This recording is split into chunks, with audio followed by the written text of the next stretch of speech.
Welcome, everyone.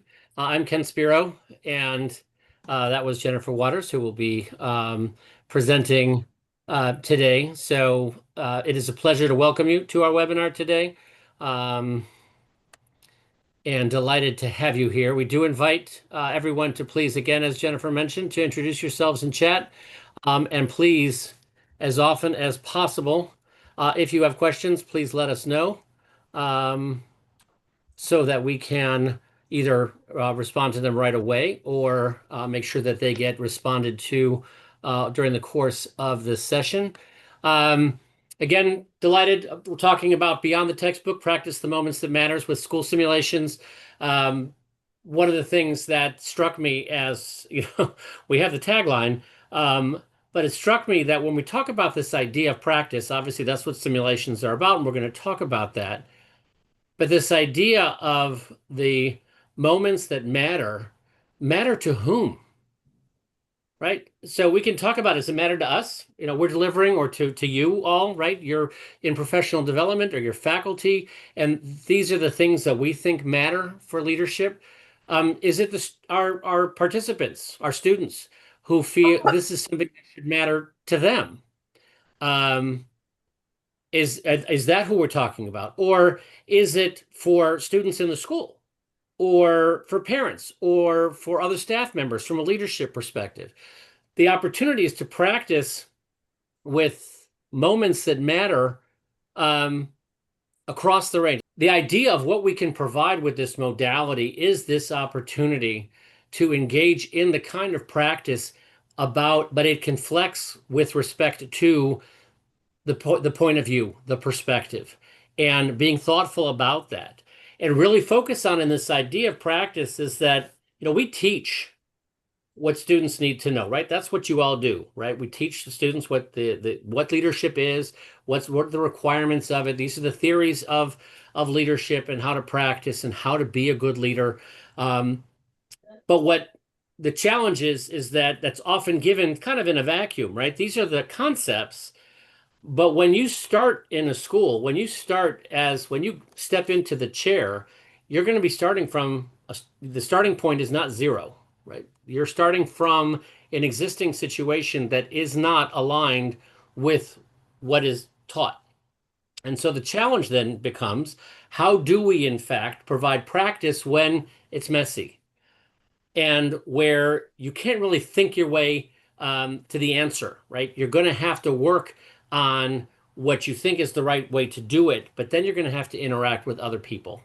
And because leadership is really about engaging with the others in the mix, and especially when they don't all agree. And so that's really what we wanted to take the opportunity to talk about and to provide insight. The president and founder of School Sims, so delighted again to welcome you. And really, this is being able to provide this kind of practice is why we started the company. It's to provide this idea of engaging, of providing engaging opportunities for participants in schools, whether they're aspiring into roles or they're actually in the roles, but to have the opportunity in a format to be able to practice making decisions in a context and then be able to experience the consequences of that in a safe space, right? That's what really a simulation is all about. It's kind of a choose your own adventure type application that's browser based. The idea of simulation, we know from other high stakes spaces that simulations work, right? You wouldn't put a pilot in a plane. You wouldn't put a doctor or nurse into a patient suite. We wouldn't send a soldier out into the field without hours and hours of simulation. So we feel the same applies with our teachers and administrators, right? The opportunity to engage in safe practice. And again, as some of you might have heard me say this before, but in a flight simulator, right? Very compelling, right? Everybody knows flight simulators. And of course, it's obvious because you wouldn't want to get on a plane where the pilot gets on and says, "Hey, folks, this is going to be an adventure. This is my first day as well. I've never really been in a plane before, but I'm really excited to fly with you." Um, but even in that context, right, you've got a lot of dials and levers and buttons to push and things to do in procedures to follow. That's part of the muscle memory. There's also judgment, but there's also some procedures that need to be done, and you need practice with that. But when it comes to being a leader, it's highly cognitive, right? It really is not about the buttons and the dials to push in what order. It is how to read a situation, and every situation is going to be different, and be able to be thoughtful about the response, even when you know that it's not going to go well on all fronts, right? And still be able to make those determinations. So when dealing with this kind of approach, obviously scalability is critical. We have to meet the students where they are. We have to be able to provide that experience when it's going to be helpful, whether it's part of a class where it's an opportunity to apply or discover, or it's an asynchronous program, in which case we need something that's asynchronous, or I need to provide people with an opportunity to practice when they have time, right? Maybe at night when they're at home, or in between stuff.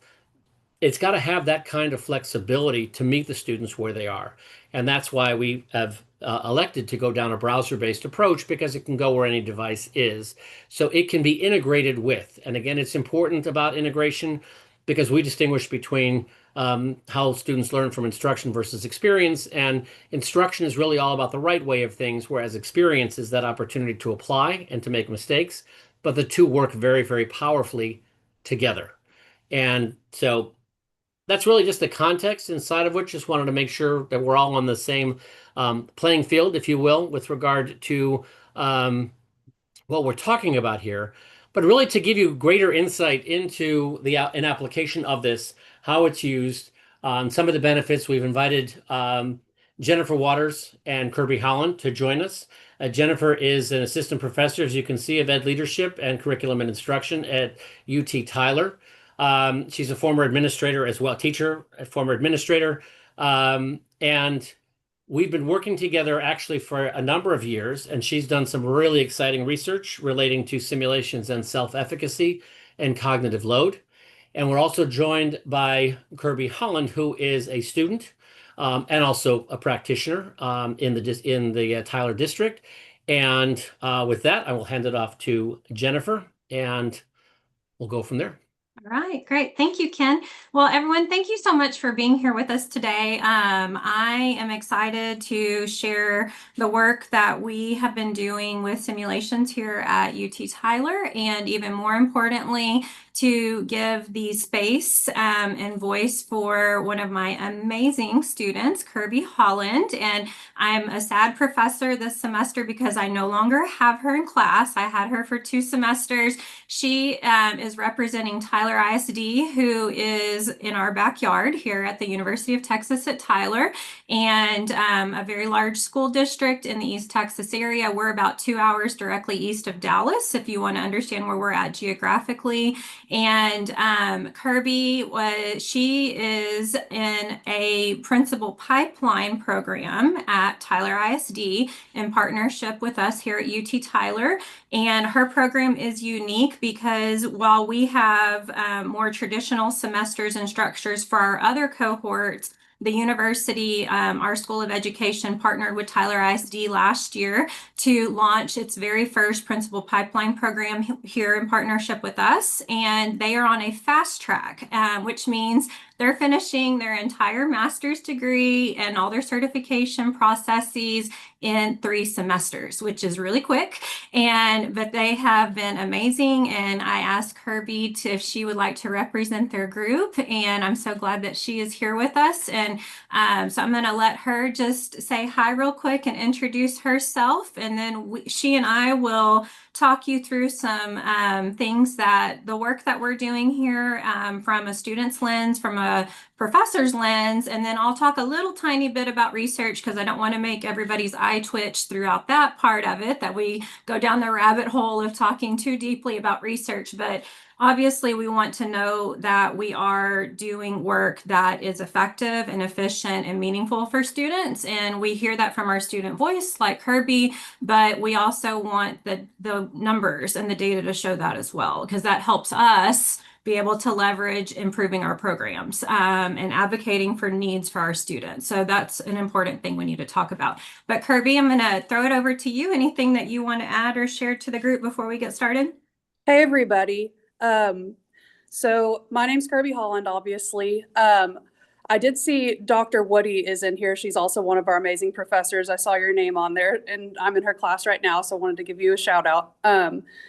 So I really love these simulations that we did in class. We did two different ones with Dr. Watters, and both of them were a really great opportunity in a low stakes environment, but still very engaging opportunity for us to try out what we have been learning our whole time at UT Tyler. One thing that I really just would love to lead with is the idea that we oftentimes in education talk about with K through 12 education that we want our students to be engaged and have those opportunities to do things beyond just the typical classroom environment. Oftentimes adult learners are kind of forgotten about in that aspect, that we want to have those opportunities to do things that are beyond just read a textbook, take a quiz, here's a discussion board. These simulations really set themselves apart from the rest of that environment. And they were something that really helped me to become better at the things that I need to be able to be a school leader. So I'm glad to be able to speak for the simulations. I'm 100% in support of them. They're amazing. And I know that the other people in my cohort felt the same way as well in discussions that we had about all the different things that Dr. Watters has in her classes are a great example of what a college professor should be. So anything that she says, I endorse as well. Kirby's super sweet, right? I'll send her a gift card later. Like I didn't pay her to say those things, but thank you. All right, Ken, I think we're ready to get started. All right. So just to start off, and what Ken had mentioned, cognitive load.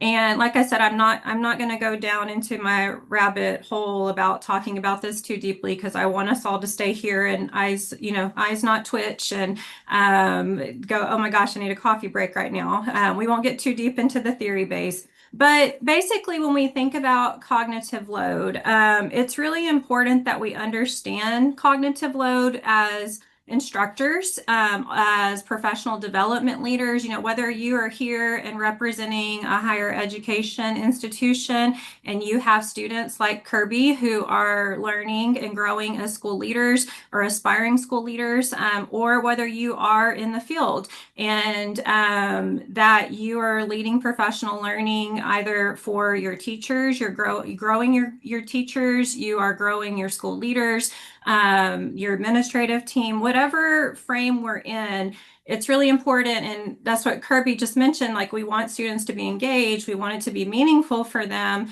And so it's really important, just as a baseline for any learner, whether they're a child or an adult, that we understand how cognitive load helps us to avoid overloading our learners. Because we don't want them to have more than they can effectively process into their schema for long-term memory and recall. And so when we're talking about, and just to kind of preface how I got into this space, I mean, we know we learn cognitive load through our learning theories as aspiring educational leaders, curriculum and instruction, all of that. But my interest in this really came from a very practical standpoint when I came out of the P12 setting as an administrator and moved into the higher ed setting in 2020.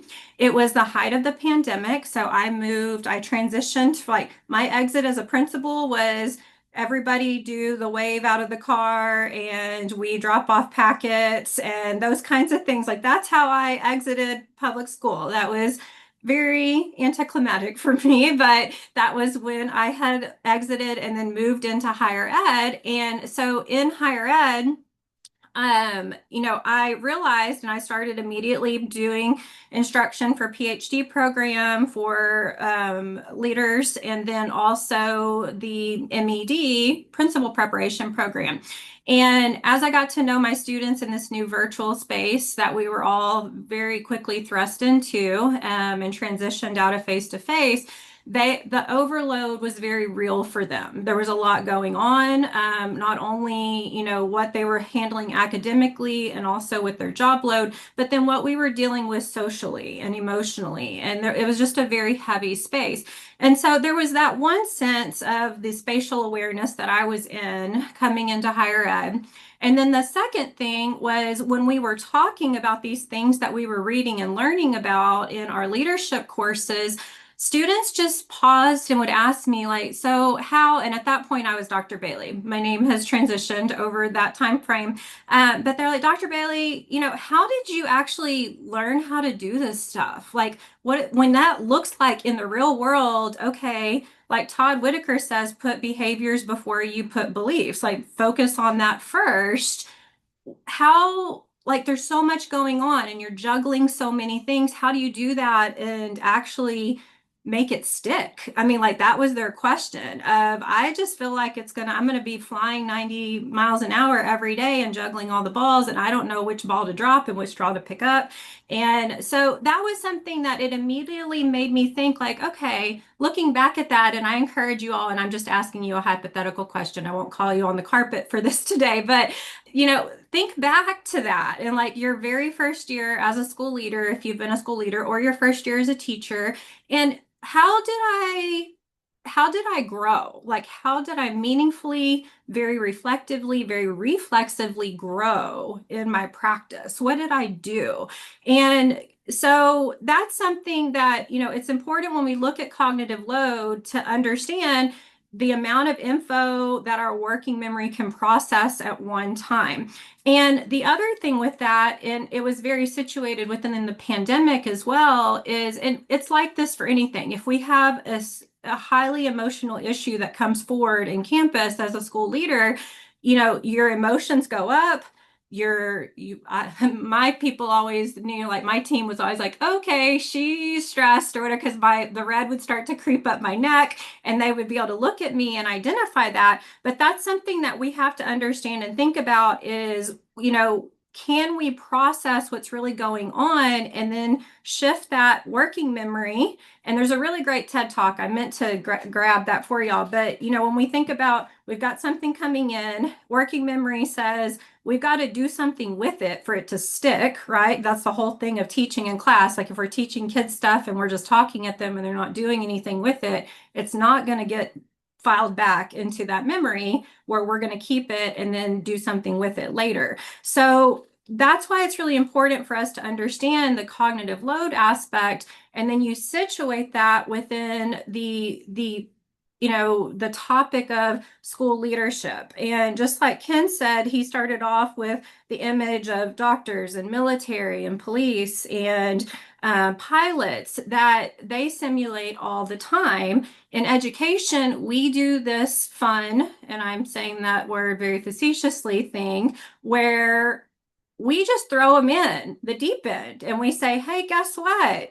You're now a teacher. You're now a school leader. Go make that happen. And we don't give any real simulation time except for what we have that may be a one-dimensional type of simulation where it's just scenario-based in-basket activities, like what would you do? And there's nothing else pushing back at you. We may role play a little bit with them, but it's very contained, and there's not everything else going on like in that three-dimensional space that we live in as educators. And so that's what I want to talk about is, first we need to be very cognizant of cognitive load, and that we want our students to process the information, to not just do something with it in the moment and think about it, but then how can we get that back to storage and that we can really create a blueprint? That was my challenge when I really started getting into this during that first year, and my students asking me that. I started looking at the research because there is no manual for school leadership. Like, there's no manual of how to go be like the best school leader that you can be in any given context. We have lots of books that tell us how to be good leaders, but Kirby, if she's at school A next year and it's a whole new territory than what she's ever known in Tyler ISD, And there's no manual for me to put in the mail and ship it to her and say, like, here you go. On day 2, it's going to tell you what you need to do and how you need to go around and do things. And oh, guess what? When that angry parent comes in while you're supposed to be doing a teacher evaluation and you get a call that a kid has broken their arm on the playground simultaneously, all at the same time, go to page 6, and that's going to tell you how you need to work through that in a very efficient way. So we don't have those things, but my challenge and what I'm after in not only just my research, but in my learning and teaching cycle is, what if there is a way we can create a blueprint for our students that no, that exact thing may not happen, but I've experienced something, like I've actually worked through, made decisions, experienced that type of thing. And now I've got a schema, I've got a blueprint in the back of my mind that I go, okay, here's how I can bring that forward and now make a decision of how I need to handle that kid that's hurt on the playground, this parent that's screaming at me right now, and I'm now 5 minutes late for my teacher's evaluation. And what do I need to do in that context? So we are going to talk about learning and teaching cycle. We're going to talk about leadership learning. We're going to talk about theory to practice and research and innovation. Okay, so talking points about, and I talked about this just a second ago, so I won't elaborate too much for sake of time, make sure we have plenty of time to get through things today. But the main leading point is like what my students were asking me: how do abstract concepts become concrete for us? And so I just thought of Todd Whitaker, just because, I mean, there are so many things that our students learn from the textbook. We give our students all these amazing textbooks. Ken and I were just talking about, before we jumped on, about a new AI tool that's coming in that's like a coaching in the earbud, like an earbud coaching piece. And it immediately made me think of Leverage Leadership or Get Better Faster model, where we're doing the coaching in real time, like on demand, but now it's shifting into an AI standpoint. So, like when we're talking to or helping our students understand these practices that we do, or even if it's a practice of like, here, you need to coach in real time with your teacher to grow them in their tier 1 instruction, that we get it, like, okay, yeah, but then, okay, I know that you've also taught me in facilities and management class and organization, I have these things going on down the hall. What if I get called? What if this happens? The kid that broke their arm on the playground, it starts to become multi-dimensional for them, and they see, how do I navigate all those things? Because it's not like in a box, because as a teacher, we know the things that are in our 4 walls.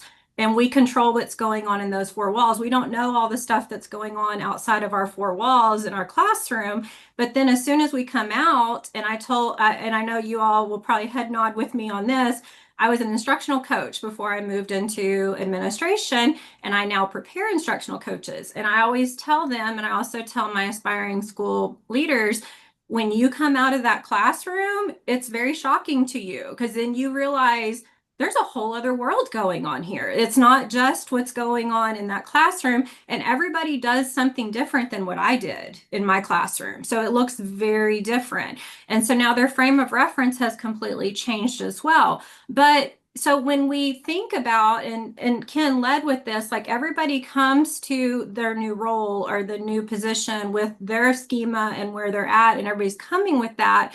And you also, when we deal with, practicum, those of you who are in higher ed, our students in principal preparation or educator preparation, they have to do internship or practicum.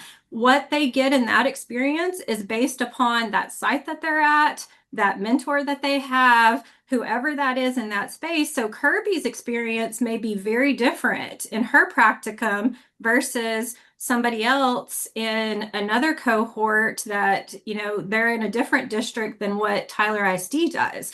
And so that's something else we have to think about, is we can't rely on our programmatic aspect to teach our, kind of provide equal playing field to really give our students meaningful experience to go from the abstract to the concrete. So what does that really even look like? How do I do that? One conversation that Kirby and I were having yesterday is an example of that. When you are doing practicum or internship or whatever your term is for it, She can't go in an HR related issue with a teacher, right? Like her mentor can't allow her in that room. He or she may be able to tell her like this little tiny pinpoint of information out of that, but we can't disclose what's going on with another teacher. We can't disclose even though she's in practicum, there's still a very hard line there of what can be shared and what cannot. So her going in and getting experience of like the disruptive teacher scenario, she was bringing that up yesterday in that simulation where you see like, oh, wow, not everybody acts the way I think that people should act. And this is like, is this real life?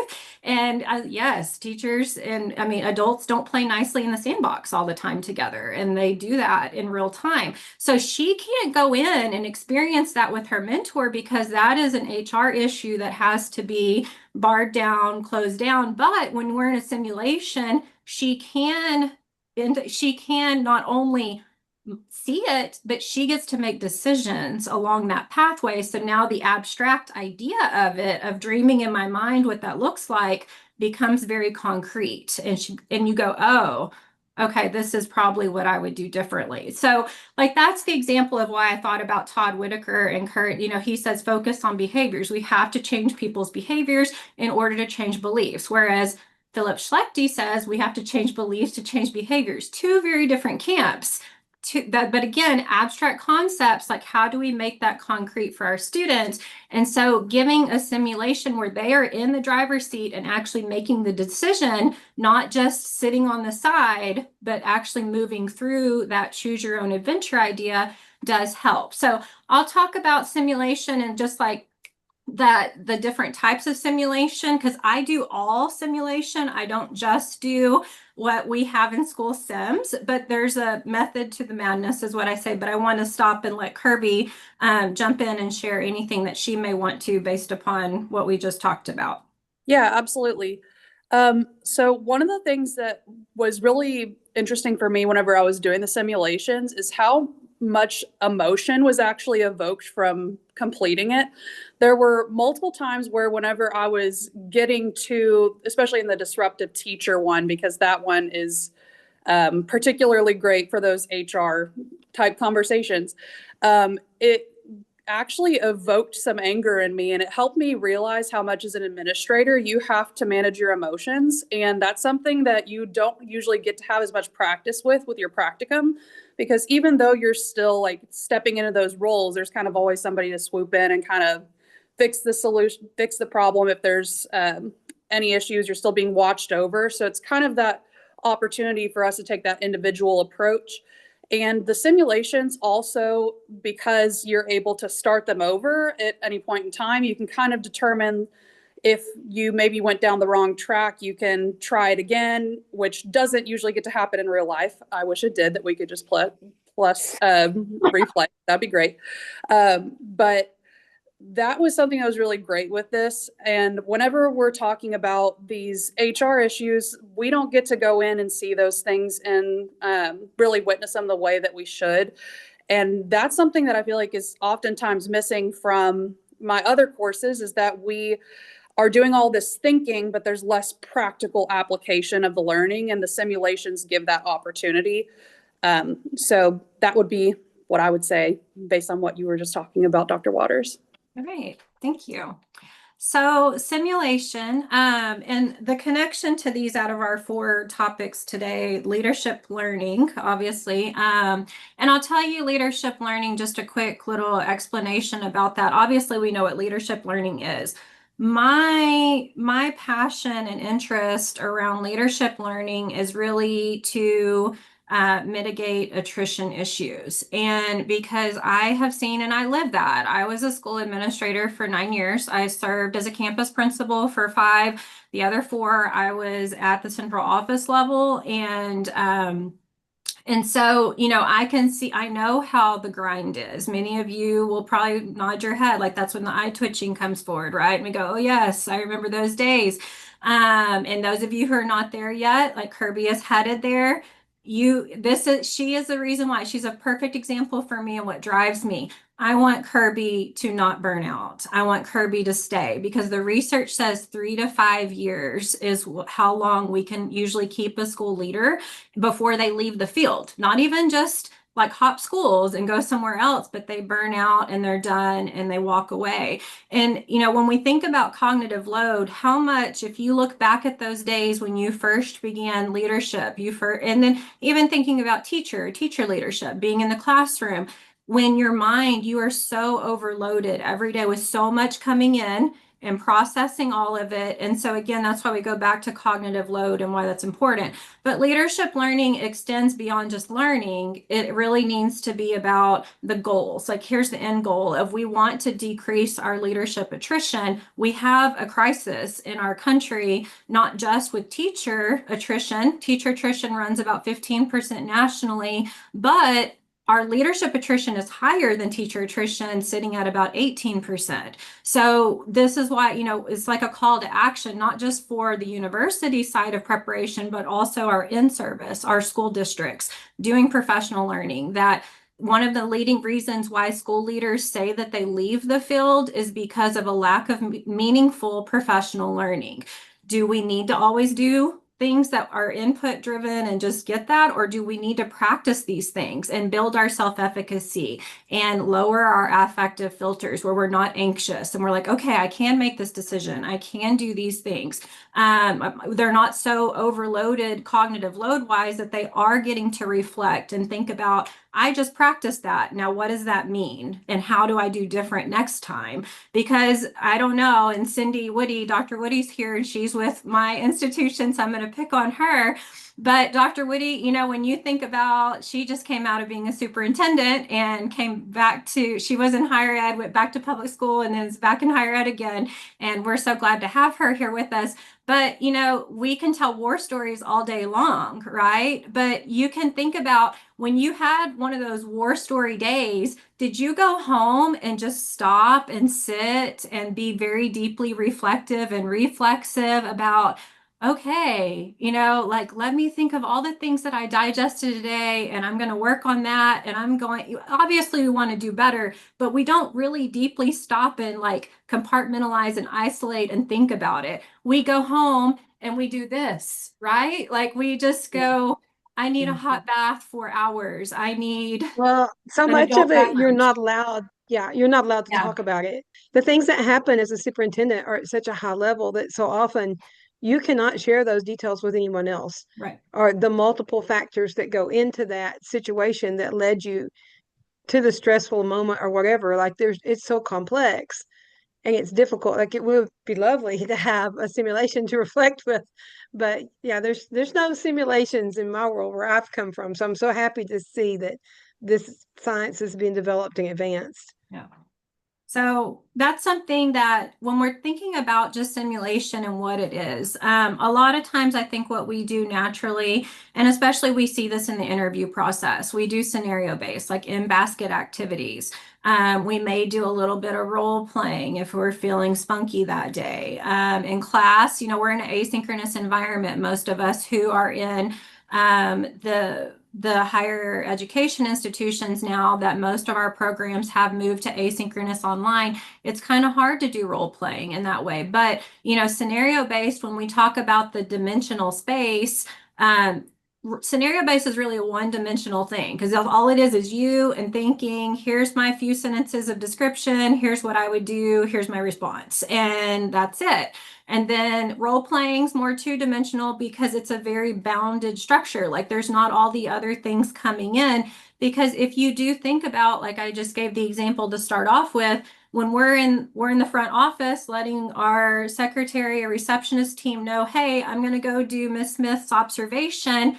Parent comes screaming in the door. You get a radio call that a kid's broken their arm on the playground. That's real life. That's what happens. You don't just do parent coming in or, oh, I'm late to my teacher conference. What do I need to do?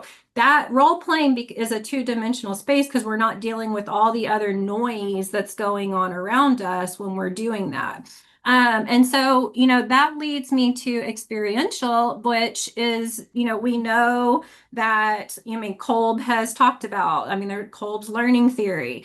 We learn best through experience, and we want to learn that way and make it three-dimensional for our learners. And adults need that too, like Kirby pointed out. So that's the point of, it's good to do all types of simulation because it helps build that schema, it helps build capacity. But the importance of that too, which we'll talk about in the learning and teaching cycle piece, is we don't just do the experience, we need to then reflect on it afterward to really help that be concrete, help that schema build that blueprint that I was mentioning before. I really believe we can build a blueprint for our aspiring and current school leaders, but we have to get into this territory that's not necessarily a set and get type design. And so push back into that space to give them the experiences. Kirby? I definitely agree with you on all those things. One thing for those of you that are on the video trying to kind of conceptualize, okay, so we do the simulation, now what? One thing that Dr. Watters had us do in our courses is do a reflection after, and the reflections typically asked us questions like, what were your takeaways? What is the thing that you now as a leader can apply based off of the simulations? And I'm assuming we're still going to get to see one of the simulations at one point, so that'll be a little bit clearer by the time that we've seen it. But it really is, as you've already touched on, Dr. Watters, helpful for us to have that moment of reflection, because you're right. Whenever you're a leader, you don't have that opportunity to sit there for an hour or two and really think about what did you learn from your day and how are you going to apply it in the future. But these simulations give an opportunity for you to experiment in a low stakes setting, like I've said. But then at that point, take that learning a step further and consider it for all other applications and other things that you're going to be doing in the future. All right, perfect. All right, Ken, next slide, please. Okay, so just quickly to touch on, I won't spend a lot of time on this, that research and innovation. I did mention that this became not only part of my passion project with my instruction and my teaching, the teaching and learning piece, but it really has been part of my research, and we are supposed to be synergistic within our teaching and our research anyway. So this fell very naturally for me, but I just became interested in wanting to know, like, okay, I see the qualitative aspect of it, that my students are really invested in this. It's really helping them. I can see them growing, but I wanted to, quantify that and study it from that perspective as well. And so I've done a number of replication studies that have followed basically the same process. And if you're interested in that, please reach out to me. I'll be happy to share my work with you. I'm actually currently partnering with two institutions in Oregon that we're replicating this study again there, and then another institution we're bringing on board from Connecticut to add into that study. And so I continue to keep this running, and I keep getting the same results, which is exciting. And so what I look at is basically, I want to measure where students are in their efficacy prior to doing simulation and then following simulation. And so from replication studies that I've done, I've seen every result, each collectively has been the same, that based upon the principal efficacy scale, that's the one that I particularly use. They're listed for you. There has been increase in all areas of efficacy. And this efficacy scale actually breaks it down into management, instruction, and moral leadership. And so that has shown positive growth in self-efficacy from pre and post tests. And then I also measure cognitive load, because I go back to what I started with, that we need to help us make sure we want to make sure we're not overloading our learners, that this is going to stick for them and build meaningful schema or schemata for them. And so again, replication studies have shown the same results, that the intrinsic load in the sims is high, which means that the sims are challenging.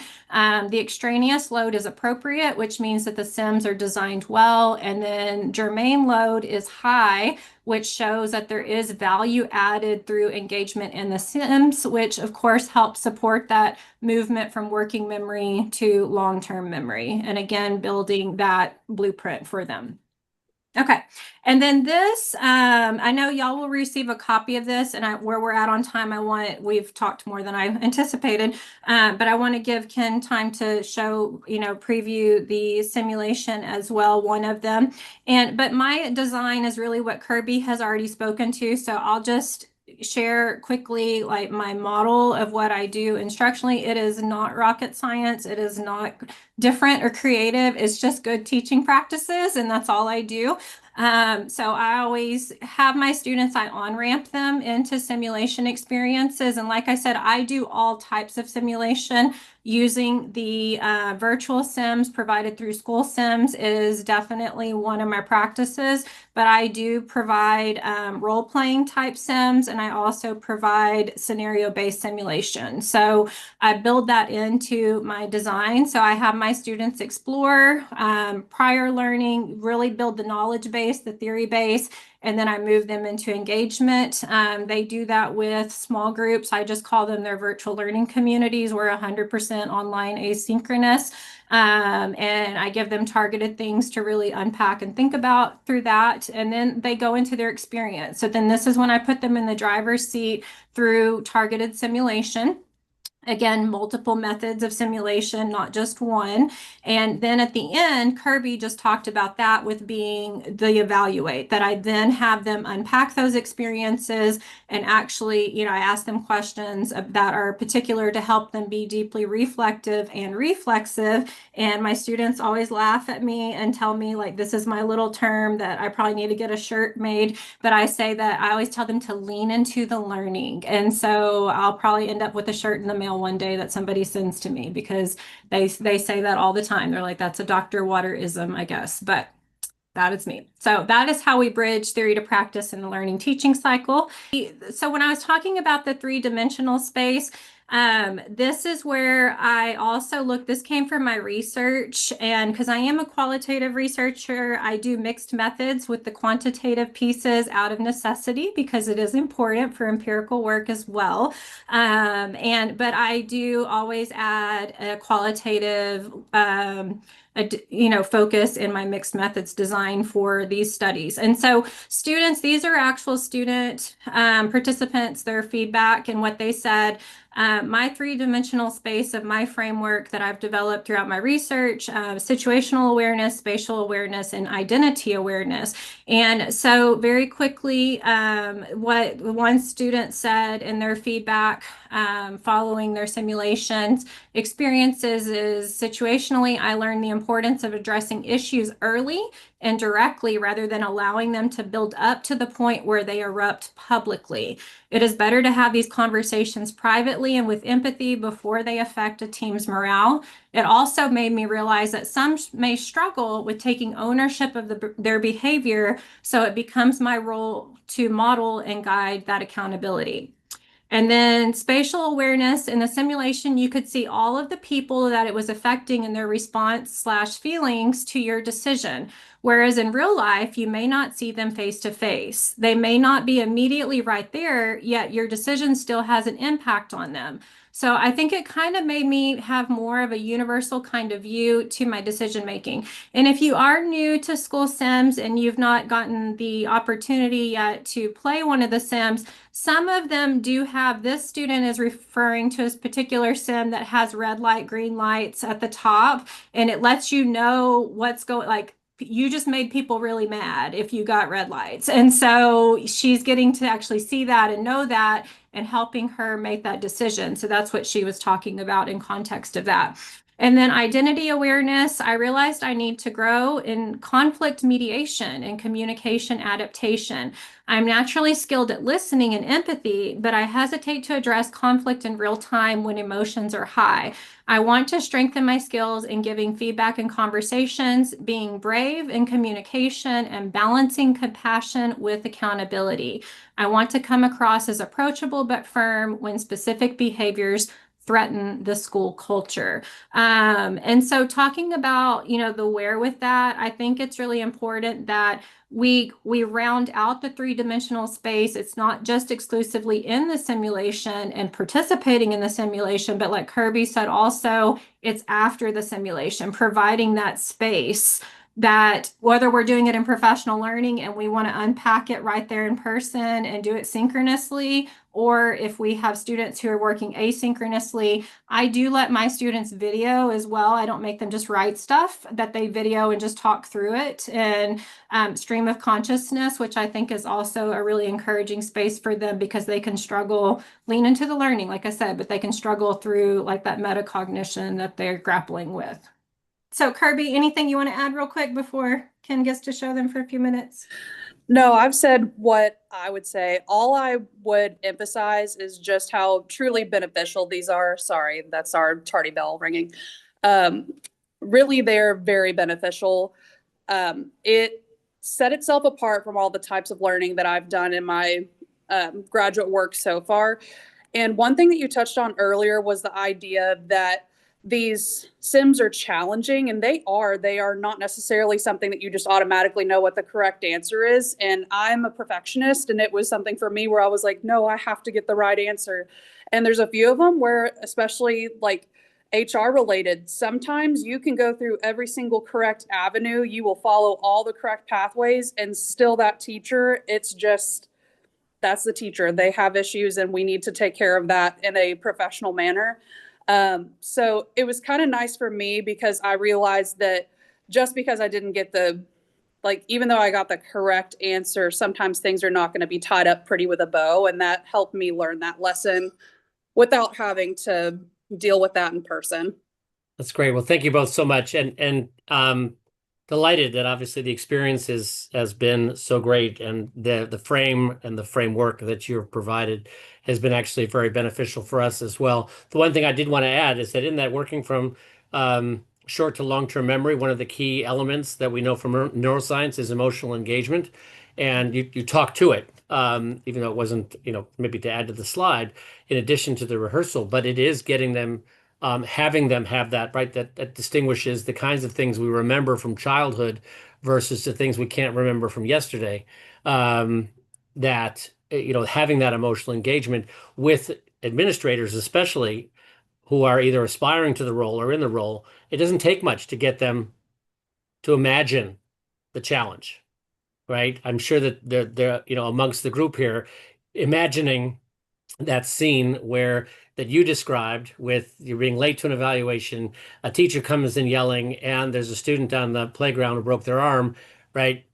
That your heart starts beating faster just in thinking about and how you would deal with that.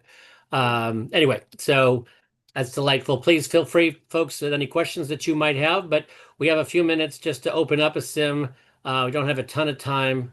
But I would invite anybody who is interested to please let us know. Happy to share in more detail a sim, give you access to sims, so that you can experience them more fully. Really just to open one up, did my screen transfer just to make sure? Yes, we can Okay. see the Likert scale. You can see, you're seeing the survey. Yes. Okay, good. So one of the things just to highlight, in addition to the work that Jennifer is doing, we do also allow for, in general, just to get a sense to baseline where students are, how they're feeling. And then there's a post survey as well that allows you to be capturing the data that aligns with your program and your use of the Sims.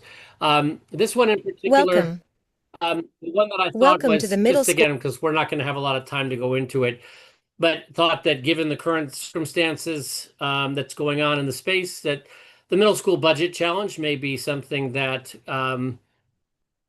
aligned with what people are perceiving as challenging. All the Sims are done in collaboration with someone, because we want the scenarios that we capture, the stories, the narratives, to be inspired by real experiences, right? That this is we don't want to recreate history, but we do want it to be authentic. We do want it to be realistic and recognizable. So this one was done with the mid-career program at Penn. Welcome to Thornbush Middle School. You are playing the role of principal and will interact with other characters as the story unfolds. You have been in this role for the last 2 years, during which time you have focused attention on reading and math scores, strengthened each department, refurbished the tech lab, and initiated a rigorous anti-bullying So initiative. just to, kind of reinforce some of what Jennifer and Kirby were sharing in terms of capturing that three-dimensional component, right? So we can do an exercise about dealing with the budget, analyzing the budget, making decisions about the budget, but that doesn't necessarily align with the challenge of then actually doing something with that. And in this simulation, we do Priorities. provide an opportunity where you're going to be exposed to a variety of challenges, inside of which ultimately you need to look at what's going to happen with your budget. So one of the things that's important in establishing a narrative is to establish a context, right? These are contextual issues, and so the simulation will take place in a context. You just got introduced. This is Thornbush Middle School. And we tell you a little bit about, you are the principal, but that's about all we're going to tell you because it's you. We want the students to see themselves in the actions. They'll be making the decisions. We want them to bring themselves to the table, not as somebody else, right? You're not taking on a different persona. You're just playing this role. And we're going to establish, again, that context inside of which you're going to be making the decision. So we spend several screens to get at Reference documents. what that context is. In this case, we do provide some detailed information about the school background, the mission statement. You're going to get a budget to look at. This one is a little heavier on the artifacts, again, because of the fact that we're dealing with a budget. But we do want to get at some priorities. We do want to get at, if you're going to have to ultimately cut a budget, we kind of give that away in the title.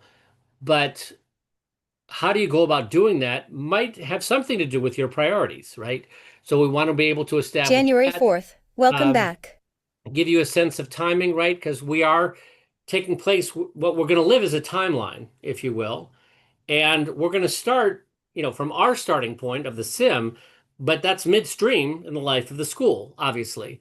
So we want to make sure we establish as much as we can about where things are in the moment. Citizens And for now we're going to meet Progress. some of those kind of practice what matters to whom, right?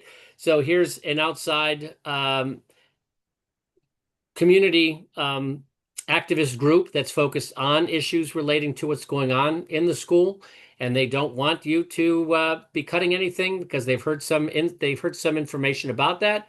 So they're lobbying. So we just give you some insight about that. Email from Technology You get some Director. insight from your technology director about rising costs relating to technologies.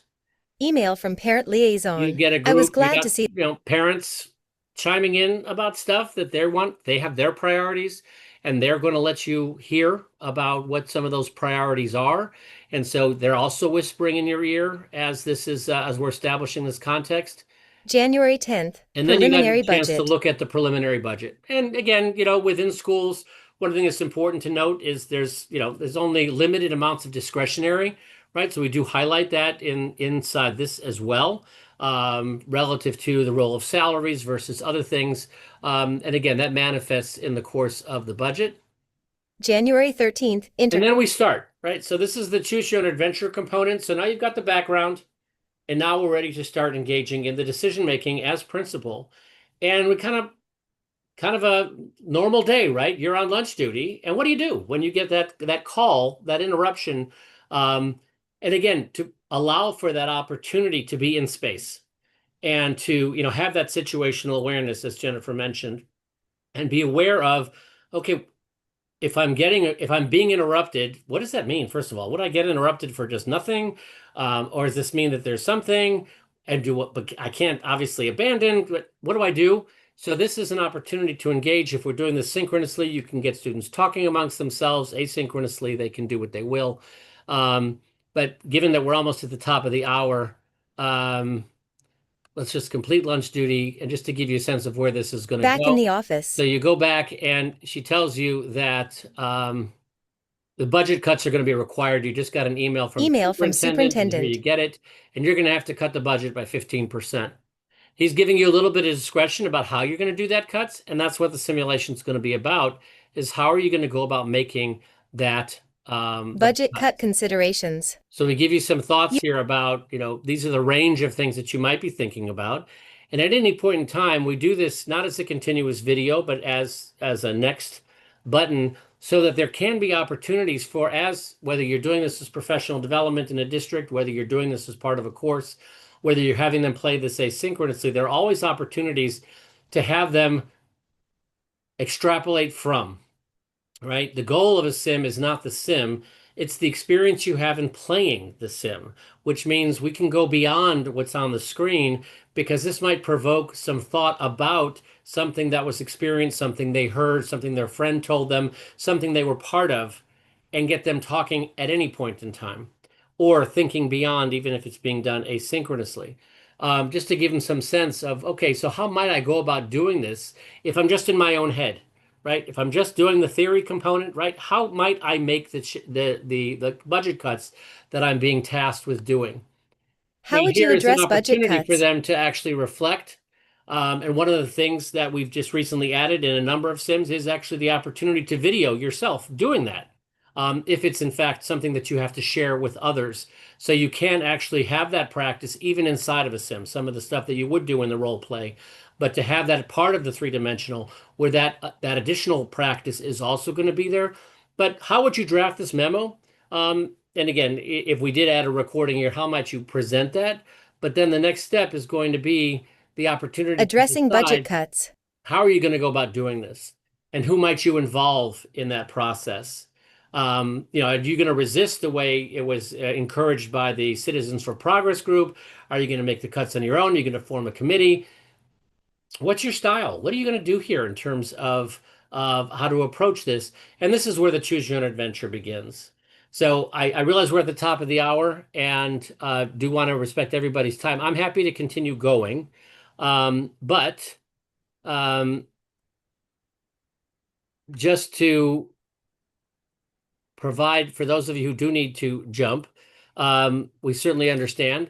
We would like to hear from you. And if you're interested in learning more, please go ahead and you can use the QR code or reach out to us directly.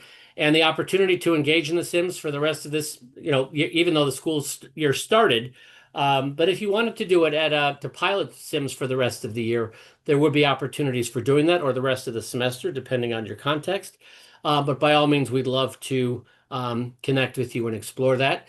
And please, I didn't leave any time. If you have questions, I will do that. And then if anybody's interested in staying and seeing more, happy to share more. But I did want to thank Jennifer and Kirby very much for your words and for your insights. It was great to hear them. And we'll open it up for any questions that people have, anything that people want before they have to go. And again, if you're interested in staying, happy to stay on. But thank you all very much. It was awesome. I do have a question about, I'd like to see the library. I'm going to stick around, but I do want to know, do you plan to develop further audiences beyond the ones that you have now? Because I'm very interested in school boards, working with school boards and seeing what we could do to support them and their development because school board members turn over so quickly and they have so little training.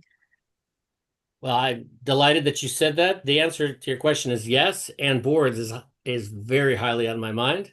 And in particular, what you described, but also in my mind, having been a board member, board members don't really, if we grant that they're they're thoughtful, that they're well-meaning in their intent, but given that none of them, or rarely are they former administrators, or Right. even former teachers, they Right. don't understand consequences. Right. And that having good ideas is great, but there needs to be a level of humility, maybe.